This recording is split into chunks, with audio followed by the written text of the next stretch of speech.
Hello, friends! I want to tell you about one of my favorite holidays, International Literacy Day. Literacy means the ability to read and write.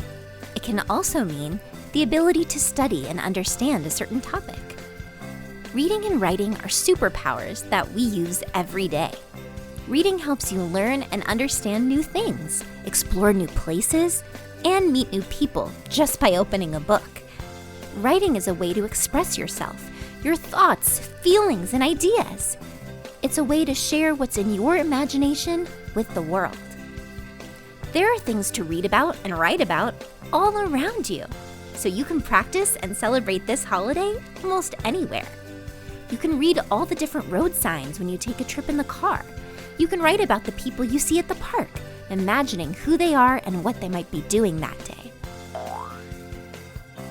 And of course, you could take a trip to the library and discover your new favorite book. Happy International Literacy Day! To enjoy our library of over 300 classroom videos, please visit www.wondergrovesocialskills.com or scan the QR code.